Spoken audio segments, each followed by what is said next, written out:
This screencast is going to be a real basic screencast, kind of reviewing the engineering principles of quantities and units and dimensional analysis and how to deal with units when you are performing engineering calculations. So the first important thing to understand is, what is a quantity? Obviously, if you see the number 5, you ask yourself, 5 what? You always need to know what you're referring to. Do you have 5 apples? Do you have 5 cars? Do you have 5 people? A quantity, it answers the question, how many of what? A quantity has a value and a unit. So a value answers how many, and the unit is of what. So in 5 apples, what is the value?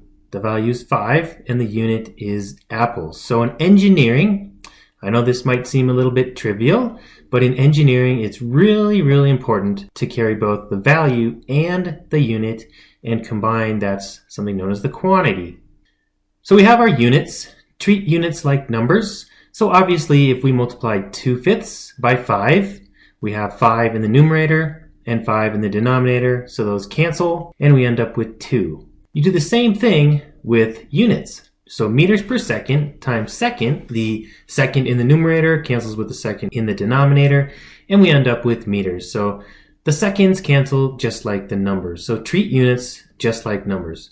Units are as important to a quantity as the value. Again, it's really important that you carry the units in any of your engineering calculations. The numerical values of two quantities may be added or subtracted only if the units are the same. So if I wanted to add 5 apples plus 2 apples, you can add those or subtract if you wanted to, because they have the same units, apples. So we get 7 apples. 5 apples plus 2 oranges, we could combine the values, the 5 and the 2, but since we don't have the same units, we can't combine those in engineering calculations because we have different units. We could, by the way, combine 5 meters and 5 centimeters, even though those have different units. They still have the same dimensions, as in they are both length scales. So we could combine those, but first we have to convert, and we will do that in a subsequent screencast. So we can only add or subtract quantities if they have the same units. However, the units can always be combined by multiplication or division. So if we had 5 meters and we multiply that by 5 centimeters, we would get 25 meters centimeters, and that hyphen, sometimes you'll see just like a dot, that designates multiplication. So 5 meters times 5 centimeters, we will get 25 meter centimeters. And obviously, if you're working with meter centimeter, you'd probably convert the centimeters to meters or the meters to centimeters to give you either meter squared or centimeter squared. And that's something we can do if we have the same units. We can do 5 meters times 2 meters. We take the values, which are 5 and 2, we multiply those together to get the 10, and then we multiply the units together, the meters together, to get meters squared.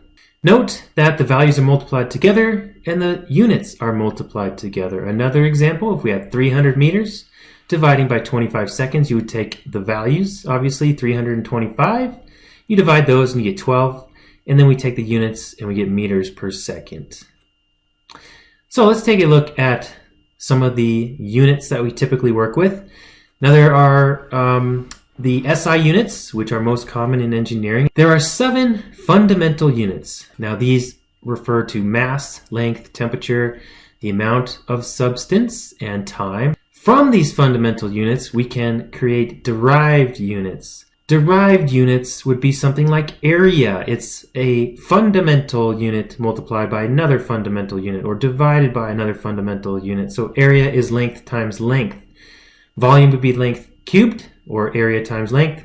And we've got some of these other derived units. For example, pressure is force per unit area. And another example that's not shown on here might be something like viscosity. That's it for this screencast. Thanks for watching.